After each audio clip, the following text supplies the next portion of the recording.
Finally, today I am experiencing this bullet train journey. So before I knew it, we were pulling into the city of canals. There are no roads or cars, just boats and canals. It's just amazing. But what even more amazing is that Venice was literally built on water.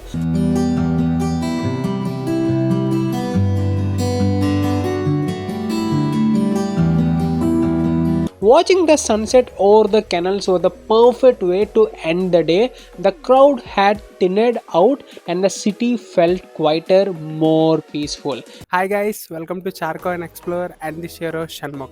So welcome to my day 6 in Italy. So today I am planning to go to Venice, which is a most popular city in Italy.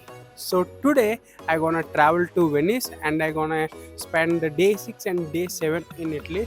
So watch my videos till end. You will get some valuable info and amazing content. So if you guys are new to my channel, subscribe to Charco and Explore, and without doing any delay, let's dive into the video.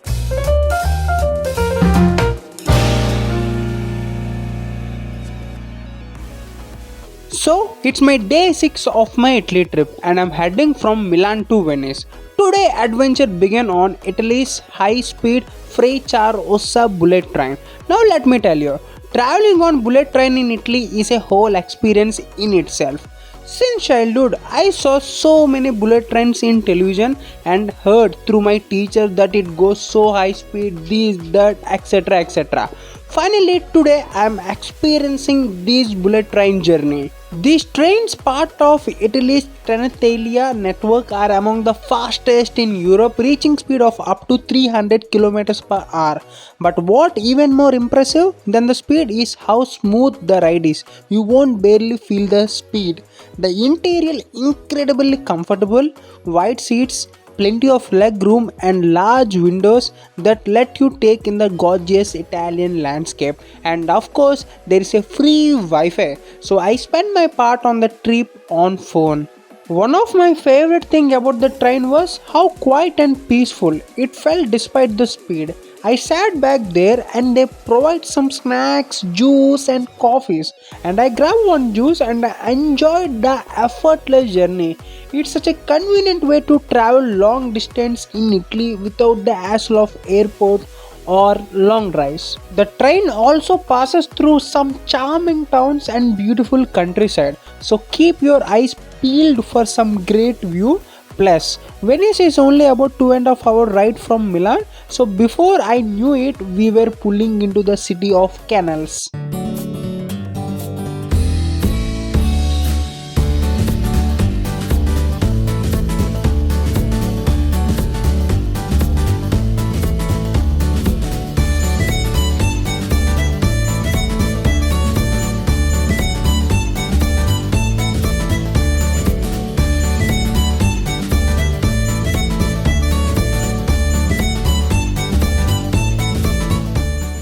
As soon as I stepped out of Venice station, it feels like I was transported to another world. I mean, wow, the first thing you can see when you just come out of the station is the Grand Canal stretching out in front of you.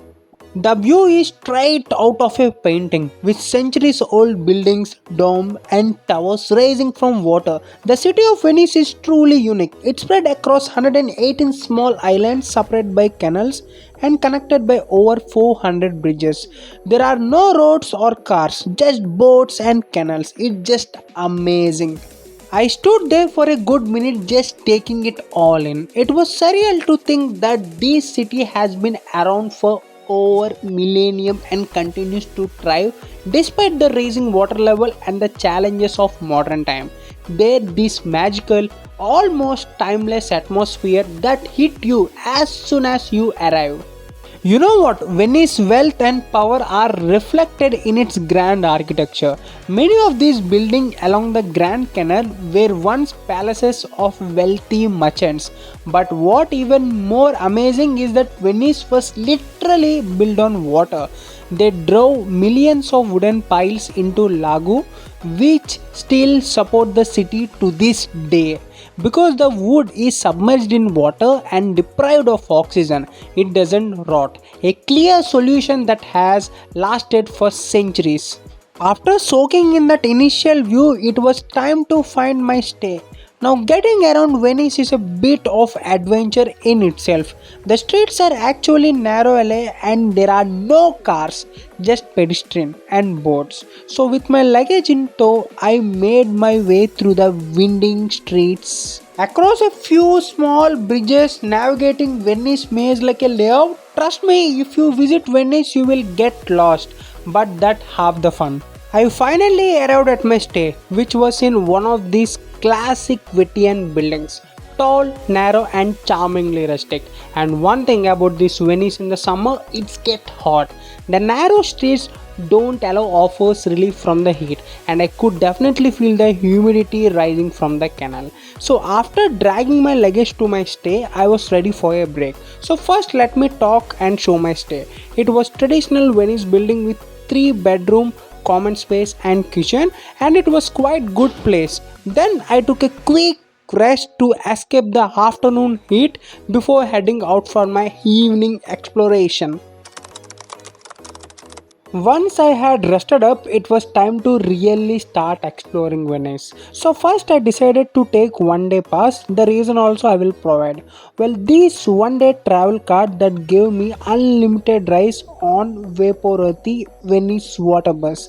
This card is perfect for tourists, especially if you're planning on hopping between different areas or islands like Murano or Burano. It's such a convenient way to get around Venice. And this 1 day card costs €25, valid for 24 hours. And it's a great deal if you plan on using public transport multiple times in a day. As single trip costs €7.5 each, and you can find these tickets near the Vaporati stops or even online. And the Grand Canal is Venice's main thoroughfare and has been used for trades and transport since the 10th century. It's about 2.5 miles long and lined with over 170 buildings, many of which are over 500 years old. Well, sitting in the Vaporati felt like I was part of Venice rhythm. Local use these water buses just as we would use taxis or subway. And while the ride can get busy with tourists, I managed to snag a seat by the window, giving me perfect view of the city. There's something so claiming about watching the building passes by, with the gentle rocking of the boat and the water splashing against the hull, which is amazing feeling to experience.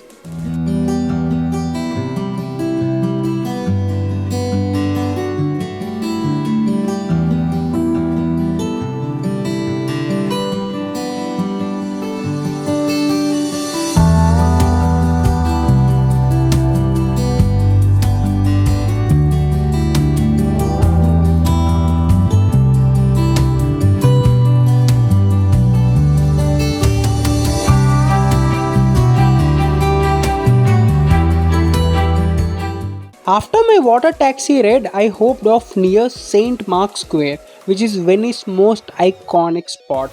Well, I was heading to the destination. I find some local stalls where they sell so many things, but one thing I saw frequently was the mask. Then I get to know that these masks are part of Venice history. They were traditionally worn during the Carnival to conceal people's identity, which allow them to break social norms and partake in all sort of revelry. And today these masks are an art form, and you will find everything from simple masks to intricate one. And finally, now we came to the Venice most iconic square. It's simply massive and has been heart of Venice for centuries. Right in front of me was the Basilica di San Marco, which is Byzantine dome and gold mosaic gleaming in the sun, and then there's the towering campanile and Doge Palace, all surrounding this grand open space. Walking through this St. Mark's Square felt surreal. It's one of those places you have seen in pictures 1,000 times, but seeing it in real life is a whole different story. The square was buzzing with people, but even with the crowd, There is a peaceful vibe. As I make my move from the place and heading into the shopping street near the square, where I get to see so many local stores in this narrow street, which was unique for me and it feels me to shop. There are so many souvenir stores, food and candy stores, and I could not take my eye off. It was an amazing environment over there, but it was a nice place to shop, and there are myriad number of people in the street, which feels me like a fair. As the day started to wind down, I found a quiet spot along the water to watch the sunset. Venice is known for its beautiful sunset, and let me tell you, they do not disappoint. The way the golden light hit the building, making the city glow, and the reflection of the water is just magical. Watching the sunset over the canals was the perfect way to end the day. The crowd had thinned out, and the city felt quieter, more peaceful. And it's a great time to just sit back, relax, and reflect on everything you have seen. So finally, that's all in today's videos, guys. I hope you like this amazing place. Literally, I enjoyed a lot. By seeing this view, we can spend whole day here, which is the amazing view. I loved it. And the boat rides and the cafes, restaurant near the water, which is amazing to view. And I enjoy my day in this place, Venice. So stay tuned to Charco and Explore for more upcoming videos. And this is your Shanmukh signing off.